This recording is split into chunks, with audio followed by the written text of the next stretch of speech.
Hey guys, it's Will. Just before the episode starts, I want to say if you like what you hear, feel free to subscribe and follow us on our Instagram and Twitter at WC in the Morning. And you can also find us on Spotify and Apple Podcasts under Will and Christian in the Morning. Enjoy the episode. Will and Christian in the morning.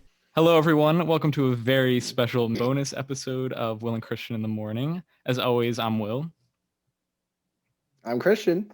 And today we have a very special guest with us. Christian, if you'd like to introduce. Sure. He is a YouTuber who makes song parodies, adding lyrics to famous video game tracks. And he's the creator of the party game Use Your Words, which is available on Steam, PS4, Xbox One, Nintendo Switch, and Wii U. And he recently returned to YouTube for a season 12. So it is our pleasure to introduce Brentalfloss himself, Mr. Brent Black. Hi, hello. Thanks for having me. Yeah, absolutely. Thanks for coming. Yeah, thank So you. today we're going to ask you a few questions kind of about your time on YouTube and doing music and everything. So yeah, we're really excited. We can get started. Cool. All right. So our first question. So obviously it's very exciting. The With Lyrics series is back. Lyrics 101, all that is back. It's all fantastic. And you've been on YouTube for a very long time. So we kind of just wanted to know what made you decide to get on YouTube and make videos? What made you decide to add lyrics to all these famous video game songs? Kind of the story behind that. Yeah, so what made me want to do YouTube, I think, is an endless vacuum-like need for attention. And once I realized, oh, it's really easy to just make videos and put them online, which it seems we take it so for granted now, but in 2006, the idea that it was really easy to use like a built-in camera, which I had just that year gotten a laptop with a built-in camera, built-in microphone. I think my first something like 30 or 40 videos, maybe not quite that many, but a lot, were just the MacBook pointed at a thing with as much natural light as possible, hoping that it would like have a frame rate above 10. Yeah, so I started out just trying everything, doing some video game tunes on piano, and I even did some like political rants that are now not just hidden but deleted. Because our opinions change a lot over the course of 14 years. So what made me want to do lyrics and add them to video game music? I always wish I had a better answer for this, but I think the fact is, okay, let me back up. I was teaching a summer youth arts program called Let's Make a Musical. And so I was teaching like 8 through 18-year-olds to do songwriting and playwriting, and then we all put a show together. So I was like just steeped in lyrics and the craft of songwriting. And I had the Mega Man 3 title theme stuck in my head. That's a Capcom game for the original Nintendo in 1990. Been a minute, a little dusty, but I think it's up there with Beethoven. It's one of the best songs ever written. So it just popped into my head. It was the same kind of like, oh, what if I tried this as every other video I had done? But I think within 2 weeks, I had gotten more views on the video, on that one video, than I had in like 2 years of YouTube combined. And then it just kept going. So it's not so much that I went, you know what I'm going to do? I'm going to make this really weird detour of a strange thing a career. But when people continued to like it, and then I made an album and that, was suddenly able to, that allowed me to do it full time. It was more like, okay, I'm now paying for my life by writing music and lyrics. It's not writing musical theater. It's not doing some of the things that I thought I might be doing. But at 26, 2 years out of academia, being able to do that, it really was the main motivator. Just the fact that, wow, I can work at home and live off of my art, even if it's a weird version of it. I think this is a pretty cool way to go for now. Definitely. I didn't even think of like taking for granted the whole like I mean, YouTube is like so ingrained like in society now, like everyone, it's easy for anyone to start anything. And I feel like definitely around then it was not as commonplace for someone to like blow up on YouTube and also just like start to make a career out of it. So yeah, Yeah, that's I'm really not cool. even sure Facebook had video yet, and the iPhone was still a year No. away from even coming out. So like, yeah, it was just an extremely different time in terms of not just social media, but like multimedia being able to be put on the internet by average non-programmer, people. Definitely. Yeah. I think that's just crazy. Like you said, started in 2006. Like you've been doing this for like 14 years. Yes. That's really crazy. So, you've been doing this for a while. You've garnered, many views and subscribers. I think you have 450K currently. Yes. I think it's pretty impressive. But Thanks. so my question, what was like the first time you really felt like famous? Like, wow, I'm like popular on YouTube or however, like what was the first time you felt like that feeling of like I'm famous? So YouTube used to have a front page. They still have a version of it, but it used to be like the second you got on YouTube, um, there was no app. It was only in a browser. I'm trying not to say phrases like "in those days," but like there was this front page where the first thing you saw on YouTube were these featured videos, and I made a video that, frankly, now is one of my cringiest, most problematic videos. But it was called Tetris with Lyrics. This would have been, I think, I originally made it in like November of 2008, so this would have only been math, a few months really after the first like with lyrics thing. And it was about how, I mean, like my grandma and my mom love Tetris. So it was like this idea of like, oh, Tetris is a game women love. And I took that to a kind of a sexist place. But people thought it was funny. And so it limped along with some views, but then YouTube front paged it for, I think, like something like 26 hours. And in that 26 hours, it got about 600,000 views, which I think just like tripled my total views lifetime and tripled my number of subscribers in a day. And from 3,000 to 12,000, which again, in those days was like kind of a serious number. And interestingly, the way I found out about it, I don't like road trips, especially road trips with family. They're lovely. My immediate family is lovely, but all four of us in a car for like days is rough, especially when I was at the time 24, so like fully an adult. But there was no like Wi-Fi wasn't really the way we think of it now. Like it wasn't at a rest stop, it wasn't at a Starbucks. So it turned out, okay, well, here's my point. When I finally got to our destination, which is my aunt and uncle's house, I, took the Ethernet cable out of the dusty back of their desktop computer because, of course, they didn't have Wi-Fi. This is around the time my buddy Joe worked at Best Buy, and he says an old man came in one day and said, "Excuse me, what's a Wi-Fi?" That's the level we were at. So I put in again, no email on my phone. I put in the Ethernet cable and suddenly had something like 2,000 new emails, because at the time I would get an email for any one comment. And my subscribers had tripled, and I was trying to communicate in late 2008 to my, mom, dad, aunt, and uncle, all over 50. You don't understand. You do not comprehend what has happened. And they were like, that's good. And then of course, they all start giving me terrible video ideas. Yeah, so that was the moment that it's not that I thought that I had truly made it. It was just the moment where I was like, wow, this has some serious power. And maybe this could be like something really real. Like, yeah, it was the first moment that was anything like what you asked, the notion of actually feeling famous or that I'd made it.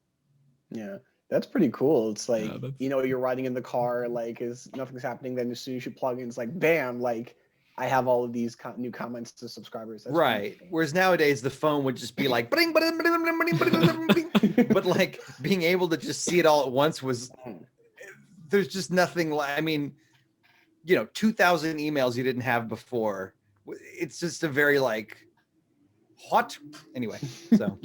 Yeah, that's It's- really cool. So, you know, in this long career, you've done many different kinds of video games. You've done a couple Zelda, a couple Mario, like you said, Mega Man.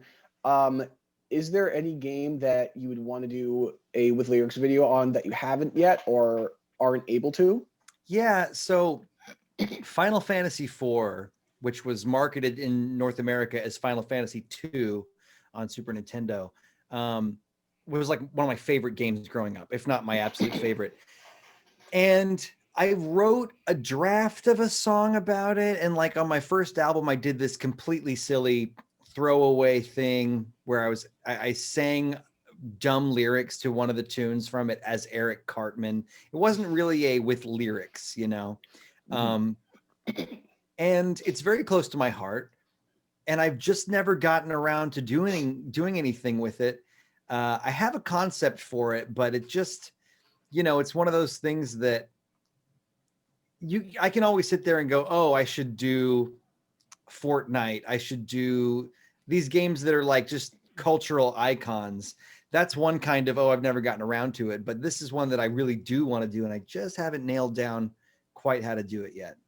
Yeah. Cool. So Will and I have both been pretty big fans of yours ever since, you know, we were growing up. I remember, Thanks. you know, I had been like, me and my brother would watch your with lyrics videos like when we were at home. And then when I got to college and like Will and I met, he was talking about his celebrity story was, you know, going to meet you. And I was like, I didn't realize, like, I didn't realize he was also a fan. I'm like, I'm also a fan. And we sort of, you know, bonded over that. And then, you know, here we are. So this is You're welcome. pretty cool. Yes. Thank you for coming. Yes. So I know a couple of my favorite with lyrics videos were the ones that you did with Demon Tomato Dave, the Super Mario Land and Ocarina of Time. And I really like the whole acapella arrangement thing. Well, tell him why. Oh, well, so Will and I are both in an acapella group here at Oh, nice. college. So that's sort of What does it have a silly name? I love a cappella group names. So our group is called 54th and City because that's like the corner of campus is the corner of 54th Gotcha. Street and City Avenue. So But Nice, the nice. buses all say 54th and City, so it's free advertising, like when they're all the coming up and SEPTA down buses. the street. Perfect. And then yeah, I'm also in another group called Hawkapella because we are the Hawks at our school. That's Yep. see, That's the that's silly one. because like Um, the Brown Derbies, the Fleet Street Singers, the acoustics, like there's all, you know, it's like, yeah, I love, what is it about that genre of name? But I love Yeah, but a cappella it's- choir names. yeah, it's cool. But so I want to know how you first met Dave because you know he lives in England and you live in the U.S. and how did you decide to do a cappella covers specifically? So I just stumbled upon Dave, and you know, if there's one major personality flaw that I wish I could go back and erase, it's me being kind of cagey and jealous of other people doing what I'm doing, especially if I think they're not as good, but they're doing better than me. You know, it's envy, it's insecurity, that's what it is. So when people would do video game parodies and I would be like, this is such low quality and yet they're getting all these views. Ugh, I'm bitter about it. But then I found Dave's stuff. He did a song with the Dark World theme from Zelda Link to the Past. He did a thing called It Doesn't Make Sense from the Super Mario World map screen theme. And, you know, the list goes on. And now the thing is, when you ask about acapella, all of his arrangements were in that style already. So I thought, wow, this guy knows how to write funny lyrics. He clearly has musical theater influences, and he goes to the trouble of making these elaborate choral arrangements of his own voice for all of his work. So I think we just became aware of each other. I think I DM'd him or something saying like, hey, I really like your stuff or whatever. I think we followed each other and just would do the thing where you don't really know someone, but you reply a lot. And so I wrote a draft of Super Mario Land with lyrics, and it started out, clean, black and green, like it's very like dreamlike. And right around then, Dave came out with this 16-minute. The man does not know how to do something short. He came out with this 16-minute medley. It's hard to describe, but I recommend the two of you listen to it if you haven't, and also everyone in the world, even though it makes no sense.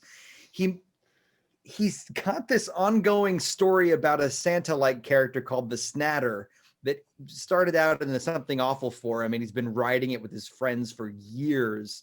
And he did a 16-minute medley of all these songs, like Zelda, songs from like The Worst Witch, obscure stuff from like Christmas movies you've never heard of.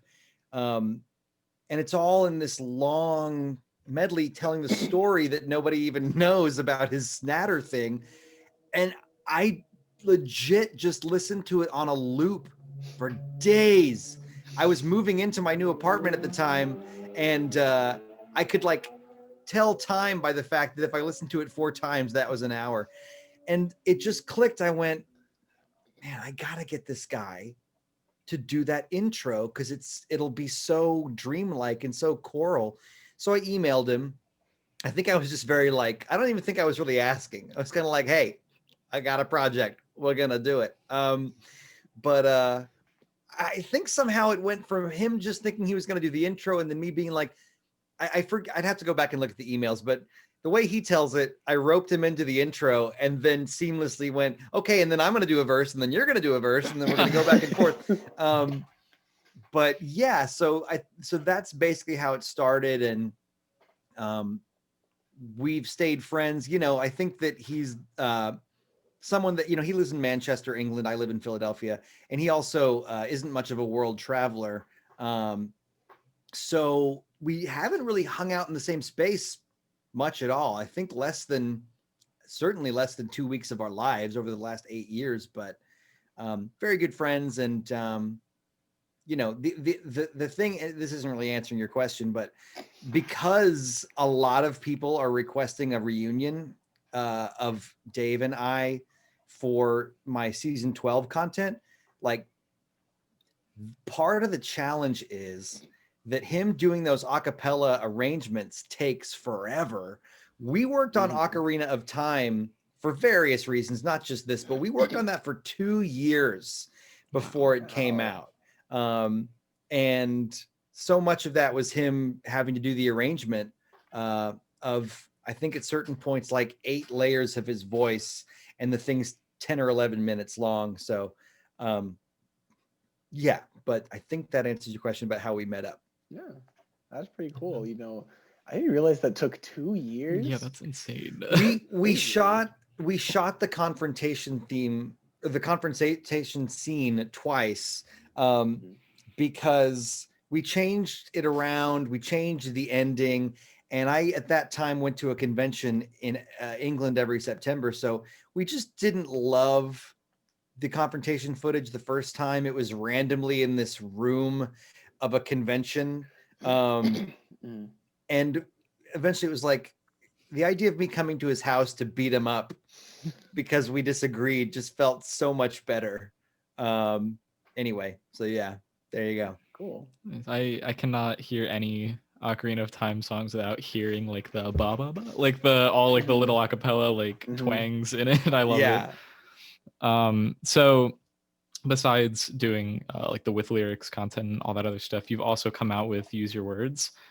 We both love the game. We play it whenever we have friends over. Thanks. That the title, that is one of the most like genius games. Like that never fails to crack me up every time. Thanks. But how did that come about? What like made you want to do it, and how like was the experience with that? So right around 2014, 2015, I just started to burn out on YouTube. At that point, I'd been doing it 7-ish years, And, I had been very, very squirmy, thinking if I don't pivot career-wise, then people are going to think I'm only this goofy birthday clown video game nerd. And so I was looking around for other things to do. This was, not long before I started a podcast I did for 5 years called Trends Like These, various other things. But in January of 2015, I went to a convention called MagFest, and it was so snowy that there was a problem with, getting a bus back from DC to New York, where I lived at the time. So I was stuck there for an extra night, found some other nerds that were also stuck, and we all just kind of got a room to just wait through the blizzard. And they had this game called Fibbage, which you probably know is a Jackbox game. Mm-hmm. And if people watching don't know, it's a party game you play on your TV, but it's all in the same room, and you input your answers on your phone. So it's a very like 21st century party game. And I had been a big fan of a game called Quip It, which was a DVD based game around 2004. And so basically, in the same way that the Stardew Valley programmer really just set out to make like the super deluxe version of Harvest Moon, and then it became its own thing, I was like, wow, if you can do this with the phone thing, I can take Quip It as an inspiration and make the greatest comedy party game of all time. For instance, in Quip It, so sub the title, I think the way we made it work is, I'm very proud of it, and it took a lot of iterations.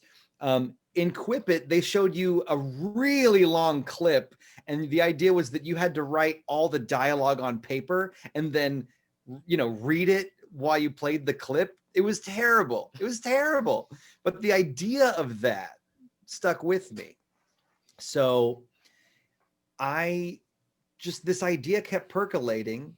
And I had a friend, still do, in Canada named Julian, who he was a developer on a Wii game called Flip's Twisted World. He worked on an X-Men game for Silicon Knights. He was a seasoned veteran of video game development, especially for being in his, at the time, I think like late 20s. And I was just like, hey man, I know I've pitched a lot of games to you over the years, and you usually tell me either why they wouldn't work or why they'd cost $1 million. But what do you think of this? And he's like, I don't quite understand it. And I was like, God, there's got to be a way. So I used the skills I do have. I got on Final Cut. I had like an extremely, what psychologists would call a hypomanic episode for about a whole weekend, where I was just like not sleeping, getting up after 4 hours of sleep, but I'd get up and just like spring out of bed like a piece of toast out of the toaster and work on this video demo that went back and forth between showing somebody on their phone and what their phone is saying, and then the TV. And at the time, the 4 categories were called, you know what, I should put this video on YouTube or something sometime just to show people the evolution of it. But the title was called that. Blank-O-Matic was Blankety Blank, which turned out to be the name of a game show in, I think, the UK. Extra Extra was Captionista. And we didn't have Survey Says. We had a hashtag style game called Hashtaggery, which, just turned out that people don't understand hashtag games. And so we took all these hashtag, like, for instance, hashtag Dirty Dr. Seuss titles. And then we just, in Survey Says, we just told people what to do. Write a Dirty Dr. Seuss title. And they're like, oh, okay. We just made it extremely like, here's your assignment. But yeah, that was early 2015. We had a working prototype, very rough, by July. I went up to Toronto, where Julian lives, for a year that August. Sorry, I don't know why I said a year. Later in that year, in August, went up to Julian's house, stayed with him for a month. There we go. That's a length of time. And we just worked on the idea, and it was almost like a sabbatical, or not sabbatical, like a little retreat for me. And we came out of that with, you know, a demo of all 4 games, and we just kept working on it until we felt like, okay, this is a very scaled down version of what we want to do. And so here's where it gets personal. In 2016, for various reasons, some of them my fault, some of them not, I had really financially hit rock bottom. Living in New York City and thinking you'll be fine, but you're not making as much money as you used to, catches up with you. And I realized, wow, I'm in a bunch of student loan debt, but also credit card debt. And I just hit a wall with certain personal things in my life. And I was like, well, this sucks. I am going to get a job for a while in my hometown in Texas and live with my folks and get back on my feet. Then that job fell through. You know why? Because I was going to teach that Let's Make a Musical program, but they found out about my Brentalfloss channel. So after they hired me, they fired me because I said bad words once. So this is financial and emotional rock bottom. I'd also recently got my heart broken. Living with my parents, which I think a lot of millennials go through that. Certainly a lot of Zoomers. For me, having thought that I was such a hot shot in New York City and so famous and everything, to move back in with my parents was humbling. And so we had this slowly moving along prototype of this game we didn't know what to do with. And I was like, this is the rope I'm going to grab that's going to pull me out of this. I don't have the energy to Brentalfloss my way out of this because I was just so sick of doing, you know, what video game should I sing about today? This is my full-time job. I hate it. And so, yeah, we decided to railroad into a Kickstarter. We formed an LLC to receive the Kickstarter money in a less risky way. And, you know, I moved into my folks' house, I think in February, and by June, we had $46,000. I was going to live in Toronto with Airbnbs and occasionally at Julian's place. And that summer was just like one of the most thrilling, scary summers of my life because I was, you know, when you asked like, what was it like to make a game? A weird, disappointing / thrilling adventure because you know, we didn't know how to make the game. You're constantly going, oh, I think I figured it out. And then you're like, no, that didn't work. And to find out it didn't work, I had to get a party together of people and in fun mode and find out, nope, this is not what I thought it was. Back to the drawing board. This sucks. But by, I think, September, it was really working. And it was like being in love. Like a new relationship when you just, you know, the dopamine hit of just seeing them, etc. It was kind of like that. And yeah, you know, that was September, October. I think I moved back to the US, like formally moved to Philadelphia that February, and it came out in April. So that was kind of the journey of it. And it was a wild, wild ride. Yeah, that's an insane story. Like I didn't expect any of that, and that's just like a really emotional, powerful story. And I'm glad that everything worked out the way it did because like the game is fantastic. It's so fun. I'm glad so many people like are enjoying it. Thanks. I think one of the reasons it's as good as it is because I was fighting for my life. You know what I mean? Like I wouldn't accept. I mean, of course, it didn't win any awards. You know, it's not Game of the Year, but to the extent that it's good, it's because if it flopped, at that point, what would I do? How would I feel? Yeah. I went into deeper debt to make it. It was like a Hail Mary of Hail Marys. So I appreciate the fact that you feel that way. And I think that, again, if it's good, it's because I had no other choice. Yeah, and I will say a lot of games of like this genre, a lot of times they'll have like a safety answer. Usually they're terrible. This game, the house answers, they fool me every time. Like they're honestly really good. They're funny. They're like the grammar that are in some like they fool they're perfect. And like thank you. The game is fantastic. Thanks. You know, I think there's a Word doc that I have still that says, "What if the house answers were just funny as hell?"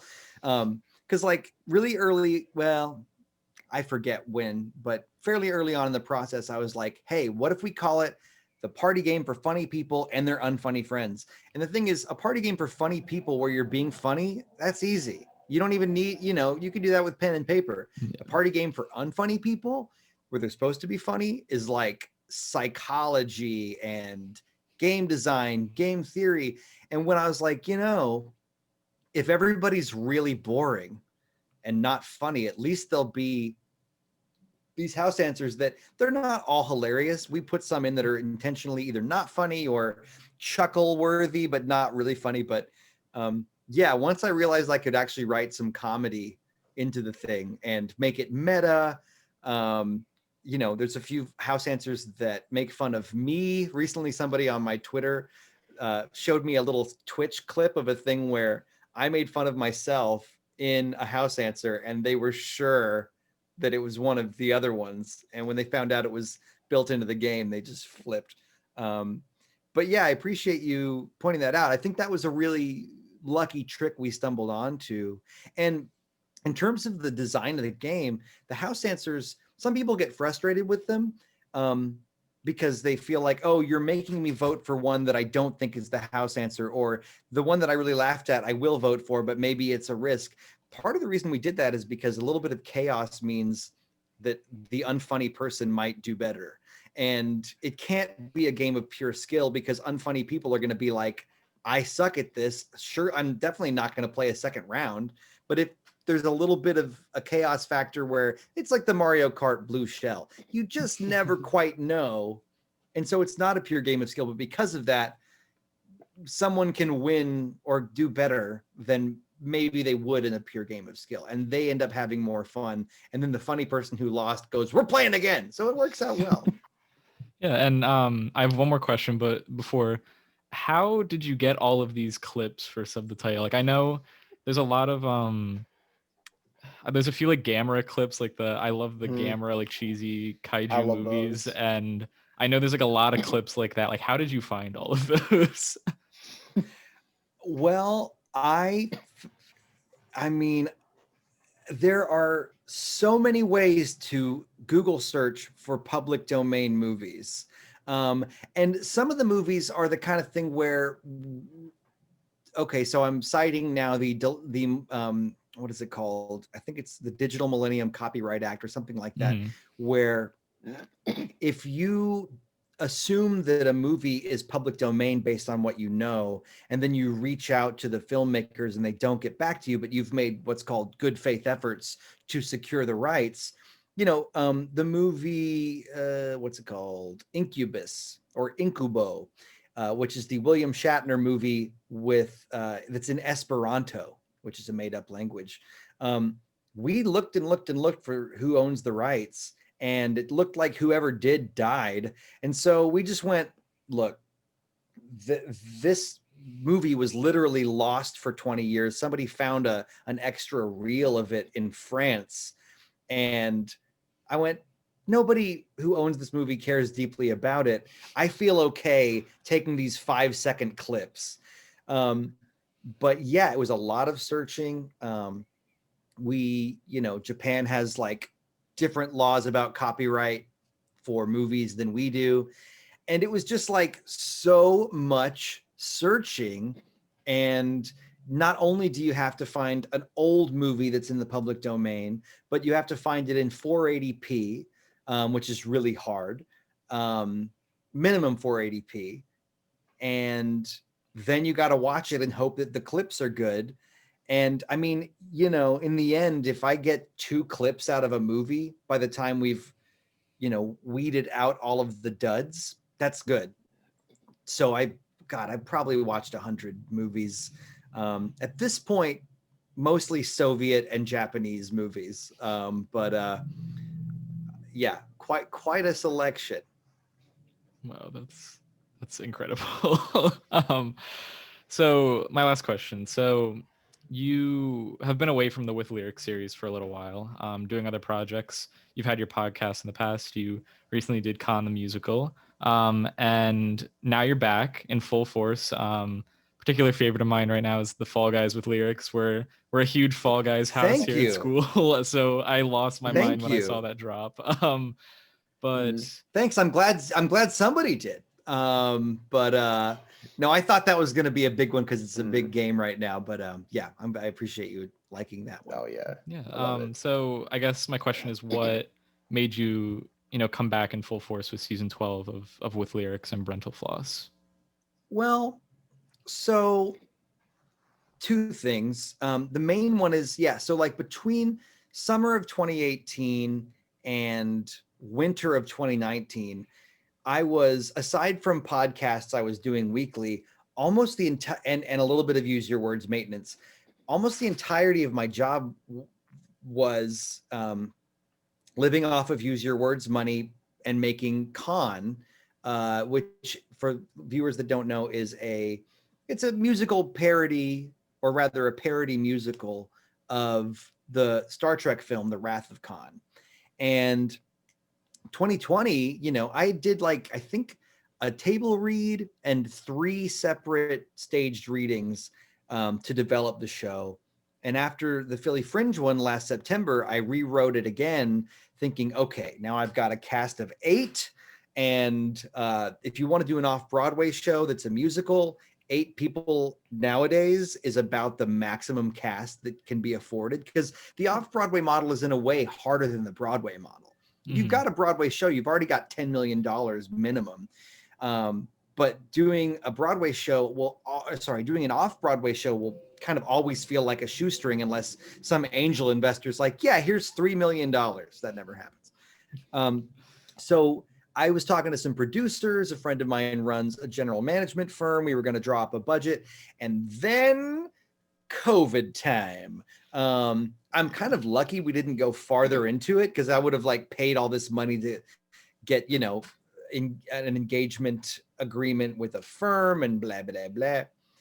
And so that put Con on hold. And I was suddenly like, well, I don't want to do a Zoom reading. You know what I mean? Theater's got to be live. Yeah.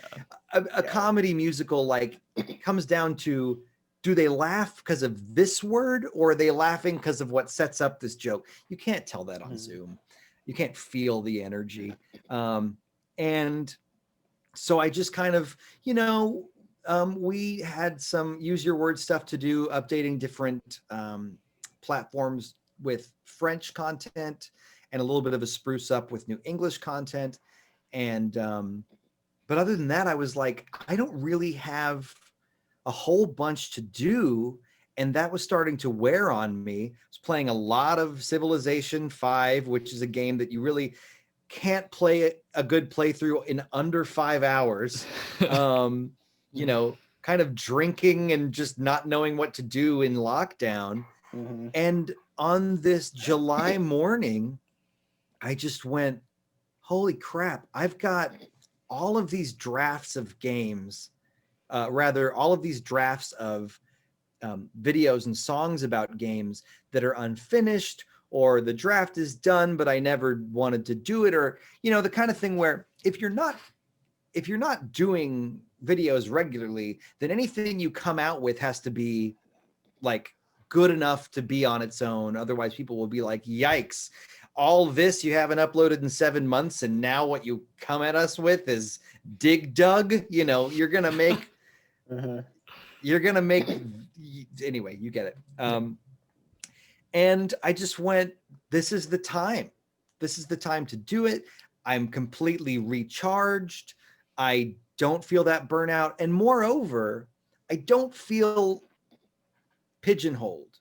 I feel like there are tens of thousands of people that think of me as a political thinker because of trends like these.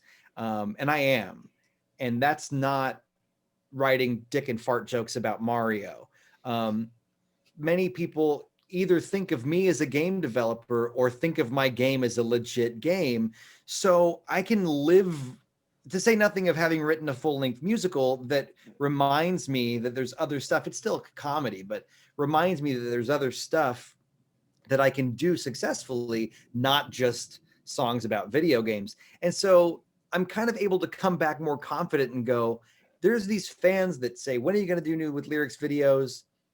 I think it's time to give them what they want in a finite space. I cannot say I'm back because I'm not, I'm never going to, okay, never say never. I'm very unlikely to return to YouTube and just do it. Yeah. Especially when theater comes back and if we decide to do future stuff with Use Your Words. But I thought this can be a 4-month project, maybe a little more. And yeah, so I like looked at all of these. I mean, I'm telling you, there was some stuff I completely forgot about. And stuff that I always kind of wanted to do, but just never found a way. And just, I was just manically writing new lyrics, new material, and coming up with, you know, how I could resurrect the Lyrics 101 series into a little bit more of a, you know, nostalgia critic, red letter media, like figuring out lessons about the craft of lyrics and songwriting through stuff that I think is lackluster, rather than it being completely a tutorial. So yeah, like it just felt like it was the right time. It felt like, frankly, maybe there, I mean, look at you two. You were kids when you first started listening, and now you're adults with a podcast. I thought maybe there are people who have grown up enough that they would be reminded that I exist, and maybe from that there are either connections or, you know, I got hired to do some singing in a Dutch video game, and I ended up rewriting. This is very me. I was like, hey, you've written a patter song. English isn't your first language. Let me rearrange this whole thing for you. It'll sound much better. Don't worry about crediting me. But like, that's a thing that I think coming back and reminding people I exist got me that gig. And that's part of what I was hoping to do. If I did want to do something with Use Your Words and we needed to do a Kickstarter, re-engaging that audience would create a situation where I wouldn't have to just rely only on social media. And in general, like I was like, I think I have enough material for a new album. What if I just release it over the course of a season? And then, now I can't guarantee this, but then maybe at the end of it, we just slightly tweak and remaster it into the 4th album. Maybe with some bonus content, maybe vinyl. I don't know. But yeah, that's kind of been the journey, and certainly includes the impetus for season 12. Wow. Awesome. Well, Yeah. Sorry, go no, ahead, I Christian. know I can. Yeah, I know I can say I am very happy that you're back. I'm happy to see some new with lyric videos because it's like I really did like grow up on a lot of your stuff. Like you were saying, you know, we were kids when we first started listening.